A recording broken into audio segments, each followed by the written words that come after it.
Rule number 4, make it clear. Customers misunderstand things a lot, don't they? Well, you got to think about it.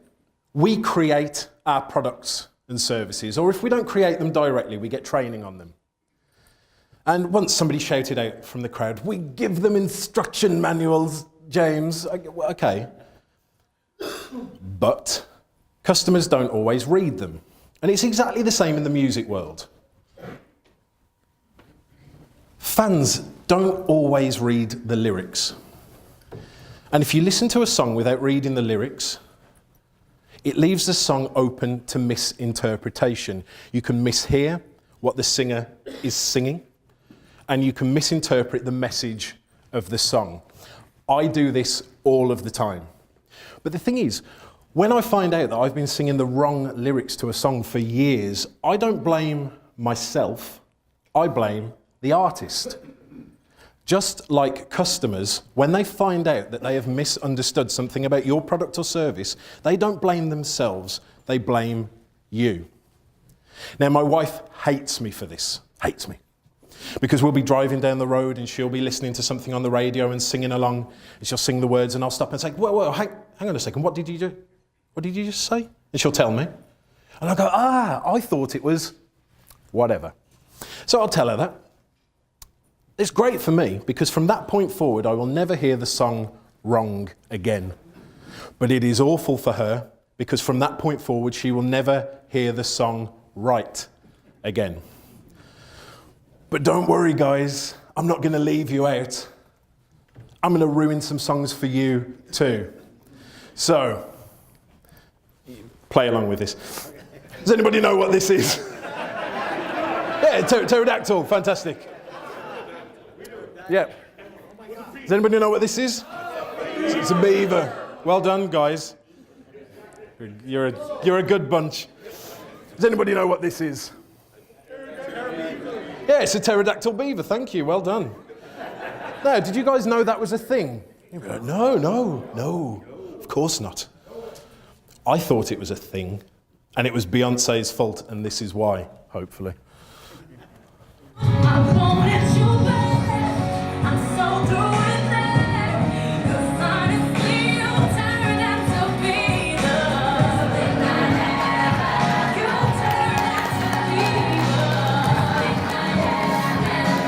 Is that my fault? That's Beyonce's fault there. I thought it was some sort of like cool insult. Went around calling people that for a year. Thanks, Beyonce. I look like an idiot. So look, speaking of insults, is anyone in the room like Fleetwood Mac? Oh, yeah. Nice. I used to hate them. But in my defense, when I first listened to them, I thought that they were calling me fat.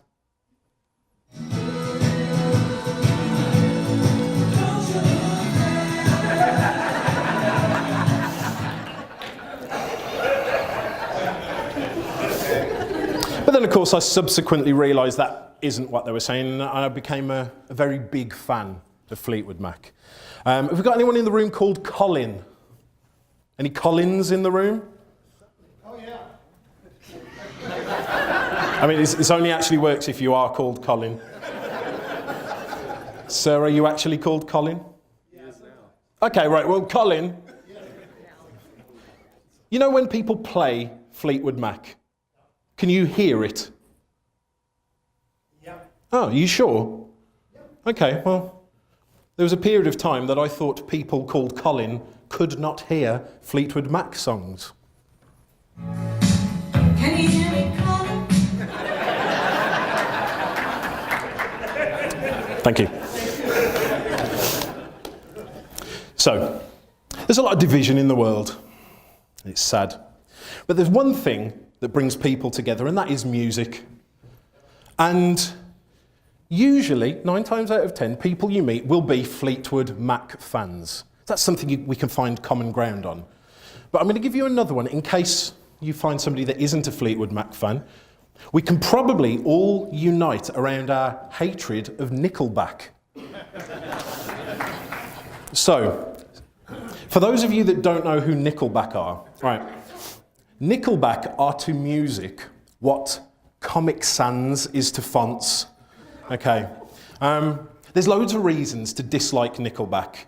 One of them, for example, is if you listen to one of Nickelback's albums backwards, you will hear demonic messages. It's true. But worse, if you listen to it forward, you will hear Nickelback songs.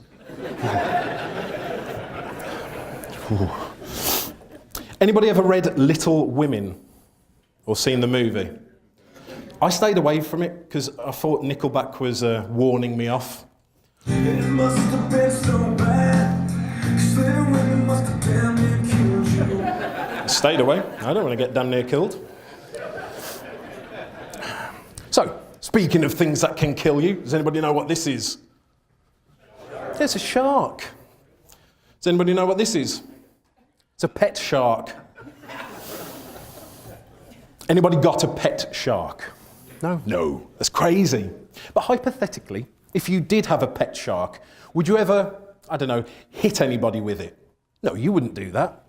I would, but only one person, and that is Pat Benatar. And in my defence, it's because I thought that she wanted me to.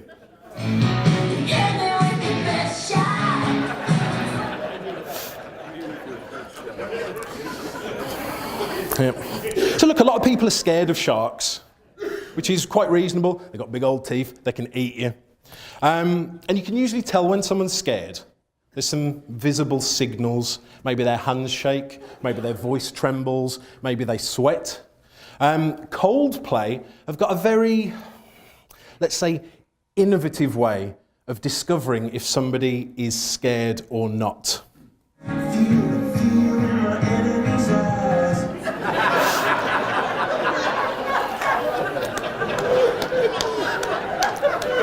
I don't quite know how that works, but okay.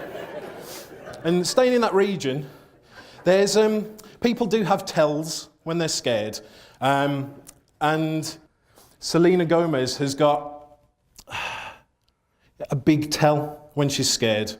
She wrote about it in a song. You might have heard it.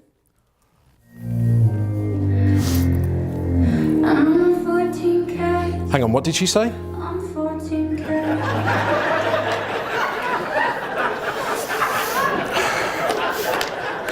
When the nerves get you, they get you, I guess. Now, the point of this is the artists write the songs, they record the songs, so when they listen back, they hear it the way that it should be. And if you were to read the lyrics while listening to the song, you would hear it that way too. But fans don't always do that, just as our customers do not always read the small print.